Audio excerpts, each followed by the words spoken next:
Welcome back to the show. Today I want to share part 3 of how to stop worrying. I have to tell you flat out, I am no expert on how to not worry, because I worry way too often. So the stuff that I share on these shows is to me too, just like hopefully it's to you. You're going to find out in this series of shows that we've been sharing over the last several weeks is that worrying sometimes is a choice, and there are some skill sets that you and I can use that can help us overcome at least some of the worries that happen in our lives. So last time I ended with chapter 8 in this book called How to Stop Worrying, and chapter 8 talks about how you can cooperate with what's going on around you in a way that can literally shift your mindset, or what some people call a frame, about what's going on in your life at any time that you're going through struggles. In the book, it says, obviously, circumstances alone do not make us happy or unhappy. It says it is the way we react to circumstances that determines our feelings.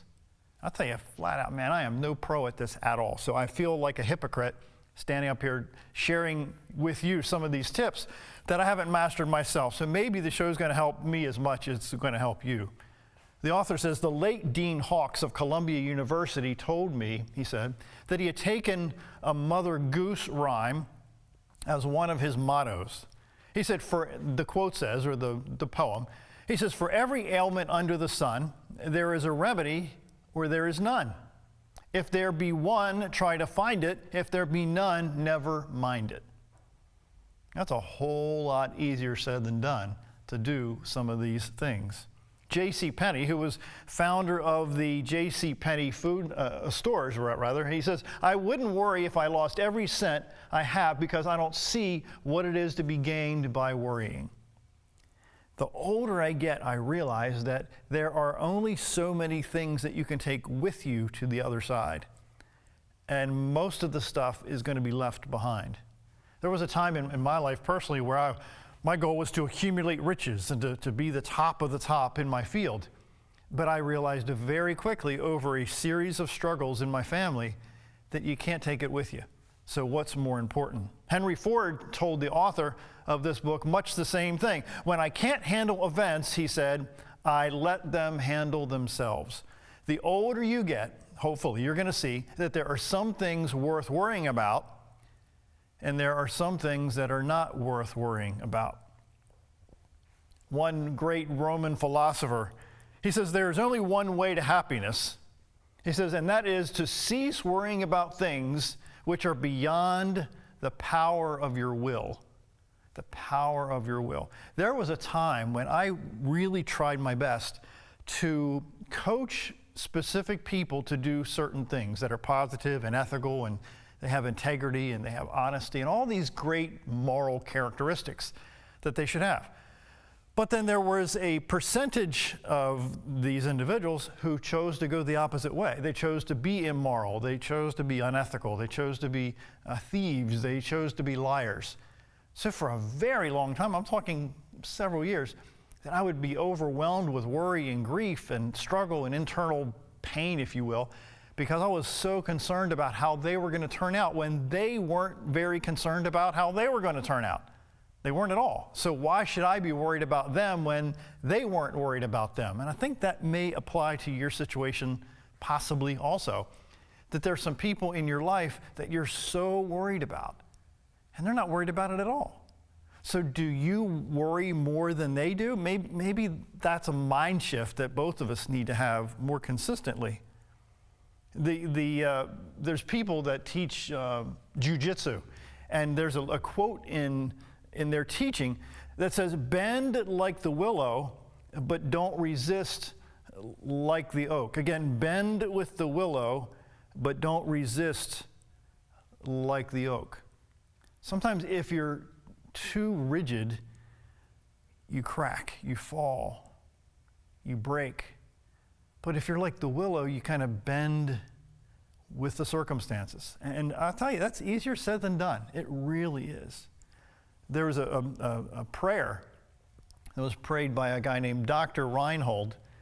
And he says, God, grant me the serenity to accept the things I cannot change, the courage to change the things I can, and the wisdom to know the difference. The wisdom to know the difference. There are certain things you can change, and I would suggest to you that you change those things that you can change. But the things that you cannot change, why do you worry about them? I'm a great one to talk, because there are some things that have happened in the past in my life that I was the cause of, and those things still haunt me now 20, 30, 40 years later. Can I change them? Can I go back in time? I wish, but I can't. I wonder about you. Do you also carry stuff upon your back that have happened 10, 20, 30, 40 years ago that you're still carrying around every day, so it's really impacting the people around you because you're carrying that baggage that you should have let go a long, long time ago? So in chapter 10 in this book, he says to put a stop-loss order on your worries. Put a stop-loss order on your worries. He says once during the war, the Great War in the 1800s, when some of Lincoln's friends were denouncing his bitter enemies, Lincoln said, "You have more of a feeling of personal resentment plan I have." He says, "Perhaps I have too little of it," he says, "but I never thought it paid. A man doesn't have the time to spend half his life in quarrels," he says. "If any man ceases to attack me," listen, he says, "if any man ceases to attack me, I never remember the past against him again." Ooh, that hurts. You know, what does that mean in translation? That means that Abraham Lincoln, according to this quote, didn't carry grudges. He didn't carry the weight of stuff that people did to him in the past. My gosh, I am not a pro at this at all. Because I still carry, I got a lot of stuff, a lot of anger in me that stuff have happened before, people have done to me that I can't seem to shake. I wonder about you too. I wonder, are you carrying stuff that you should have let go years ago, that people have done some really bad things to you? Granted, there are some pretty nasty people out there, but that you choose to carry them and they weigh you down and slow you down. The author of the book says, when Benjamin Franklin was 7 years old, he made a mistake that he remembered 70 years later. He says, when he was a lad of 7, he fell in love with a whistle. Yeah, a whistle. He was so excited about it that he went into the toy shop, piled all his coppers or his coins on the counter, and demanded the whistle without even asking its price. I then came home. He wrote to a friend 70 years later and went whistling all over the house, much pleased with my whistle. But when his older brother and sisters found out that he had paid far more for his whistle than he should have paid, they gave him a horse laugh. And as he said, I cried with vexation. 70 years later, the story continues. Years later, he remembered another story, when he was an ambassador to France. He still remembered that the fact that he had paid too much for his whistle and caused him, quote, more chagrin than the whistle gave him pleasure. But the lesson it taught Franklin, the story says, was cheap in the end. As I grew up, he says, and came into the world and observed the actions of men, I thought I met with many, very, very many, who gave too much for the whistle. In short, he says, I conceived that a great part of the mini-series, of the miseries of mankind are brought upon them by the false estimates, that they have made of the value of things, and by their giving too much for their whistles. So let's kind of summarize that all down in Rule 5, as the author says. He says, how much does this thing I am worrying about really matter to me? Again, stop a minute, pause the show a minute. How much does this thing that you're really worrying about really matter? Do you worry about things that really don't matter in the long run of life?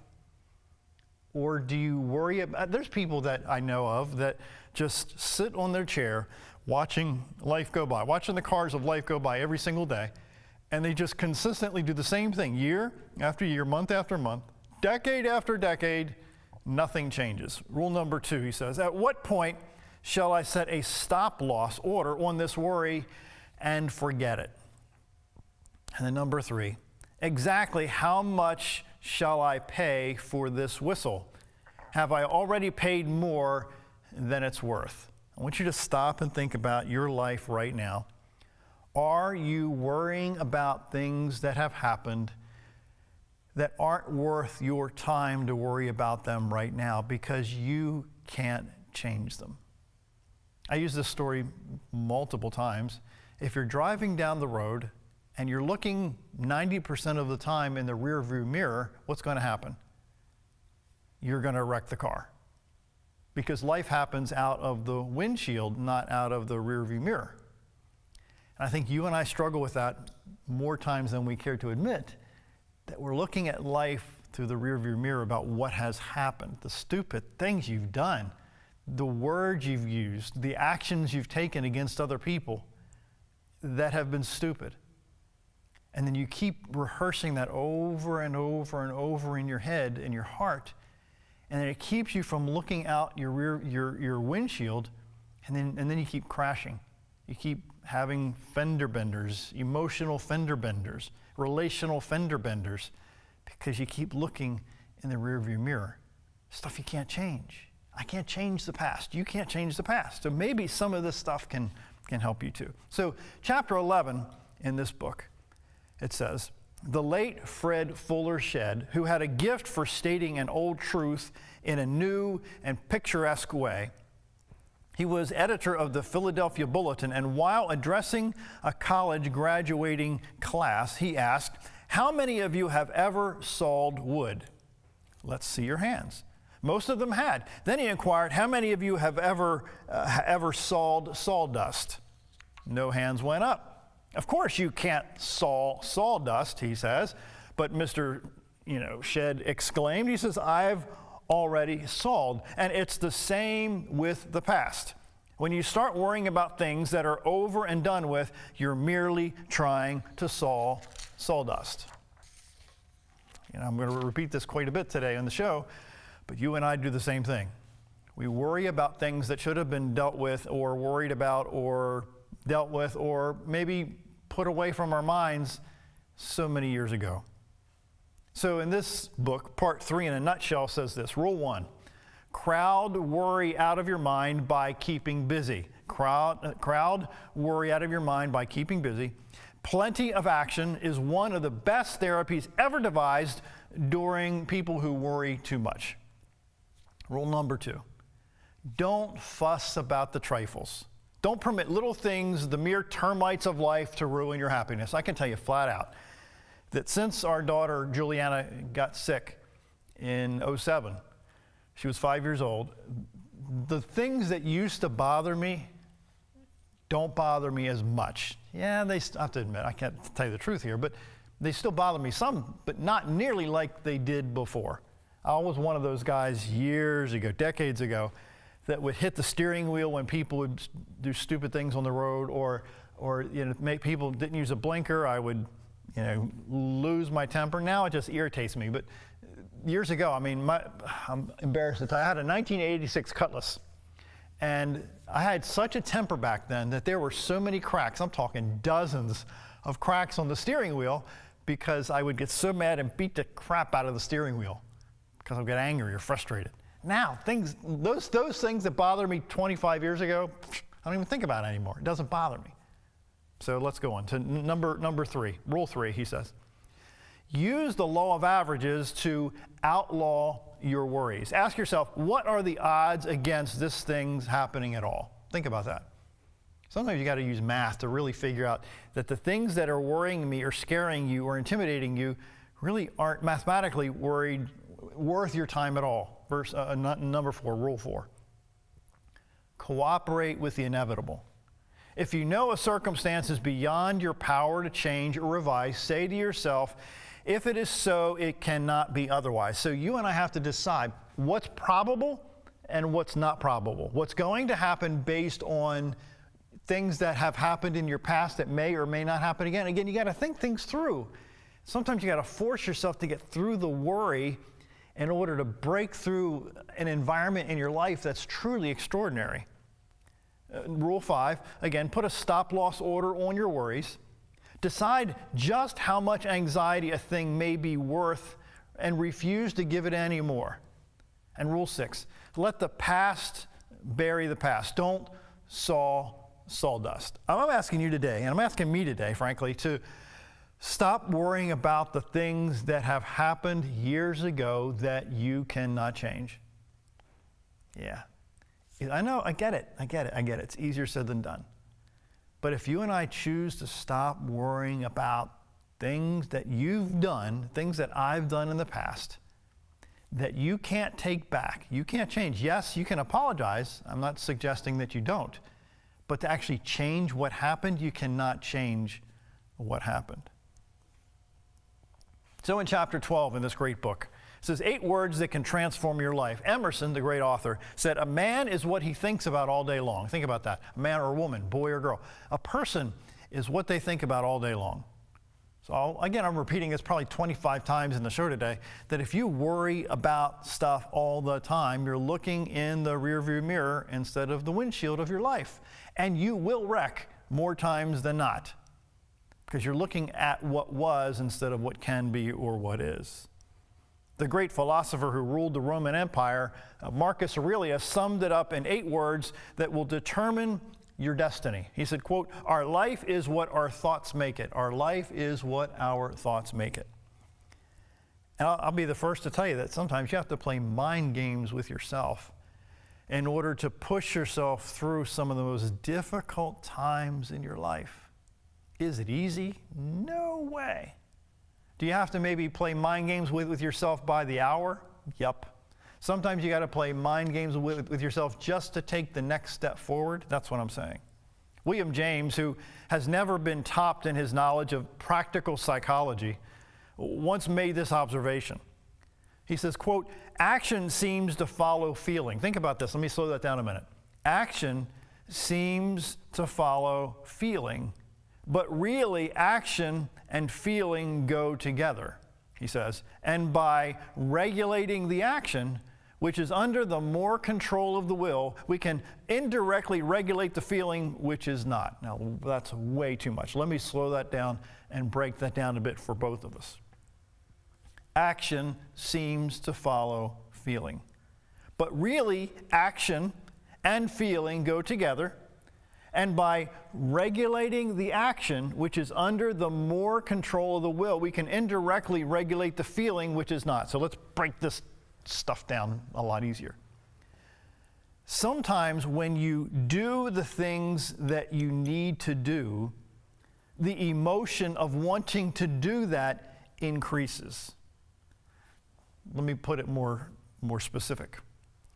Sometimes you got to fake it until you make it. That's what I'm saying. That's what William James said, I can't remember, let's say 100 years ago-ish, maybe 80 years ago. Sometimes you got to fake it until you make it. Let me give you another example. On the way to the studio here today, there was something that popped up that was very determined to, or rather, let me say it a different way. Something popped up in my mind that if I would have dwelt on those thoughts, that I knew that it was going to impact the programs that we're going to tape here today in the studio. So I had to make a choice at that moment to literally change my thinking by changing the actions, by changing what I was doing physically in order to change the emotion or the thoughts that were attempting to go through my mind at the time. I'm not sure if that's making any sense. But sometimes when you take the steps in the direction that you really want to go down in life, your attitude changes. But if you don't take the actions, if you don't take the steps to do the things that you're supposed to be doing or that you need to do or want to do or you have a desire to do, then the feelings don't come along. So what I'm saying is you can't wait until the feelings get it together and then you take the steps. What William James said and many others is sometimes you need to take the steps and then the feelings follow. Does it make any sense? Because sometimes that's what it takes in order for you to get motivated and or inspired to do certain things. That's why having a to-do list is really important.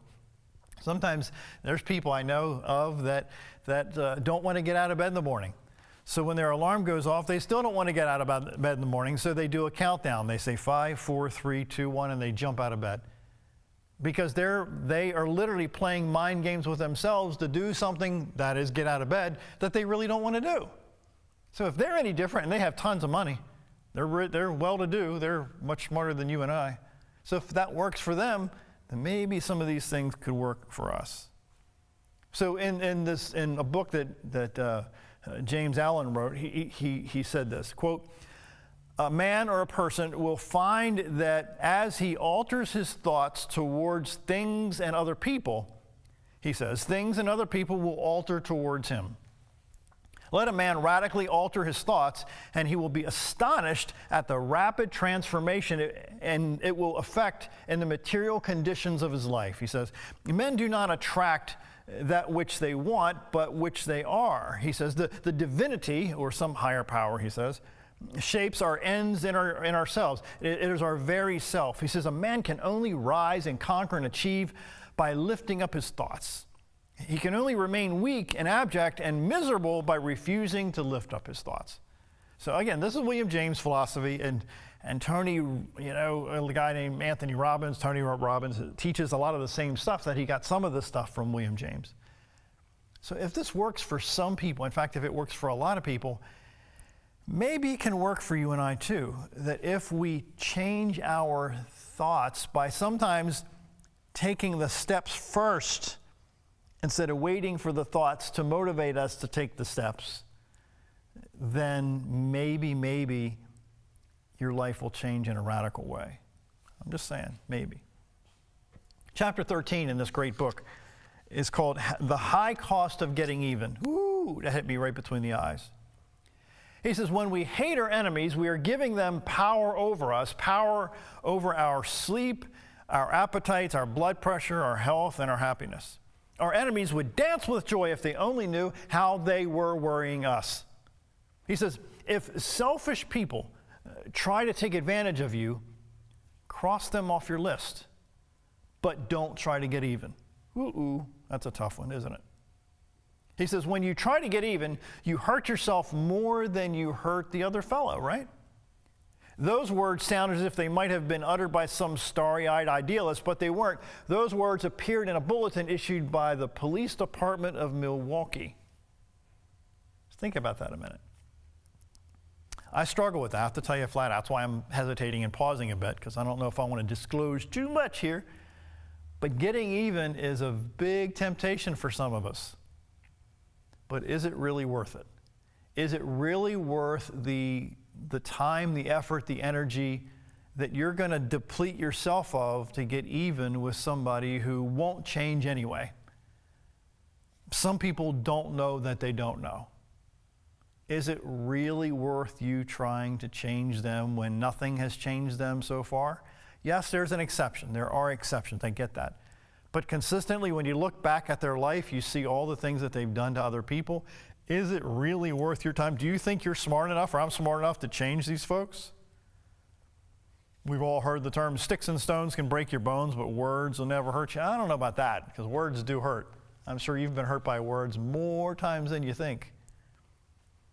Chapter 14 in this great book says, if you do this, you will never worry about ingratitude. Confucius says, an angry man is always full of poison. And I'm learning this the hard way. And think about this in your own life. The most angry people around you are, generally speaking, people that are hurt or have been hurt. Think about that for just a moment. The people in your life that are the most angry are probably people that are the most hurt. Think about all the people in your circle. Think about the people that have insulted you, that are just nasty. There's not one kind word that comes out of their mouth. They're probably the most hurt people in your life. So when you think about all the struggles that people have with anger and worry and fear, sometimes, not all times, you can overcome some of this stuff by changing the way you think, by changing the way you look at life, because sometimes the way you look at life determines what you see, doesn't it? So it's natural for people not to be forgetful. I mean, they're people who remember stuff that's happened before that they just want to keep bringing back. And remember, I'm sure you've dealt with people who keep bringing back stuff that you've done in the past, and they keep reminding you of the stupidity you've had over the years. You don't have to necessarily give in to that too much. It's your choice. So rule 3, instead of worrying about ingratitude, let's expect it. Let's remember the story says that there are people who can only find happiness because they decide to find happiness. Is it easy? No. Yeah, it's a trait that needs to be cultivated. It's a trait that needs to be developed over a period of time. So again, the old saying, I've said it before, sticks and stones can break your bones, but names can never hurt you. But you know what? Words can definitely hurt you. People calling you names can definitely hurt you. So I'm hoping that some of the stuff in this show today that was written many, many years ago, way before I was born, will help you, at least in some form, overcome some of the worry in your life and deal with some of the turkeys in your life that, generally speaking, don't know that they don't know. My name's John Carver, and I really appreciate you watching the show today. We'll talk soon. Thanks so much.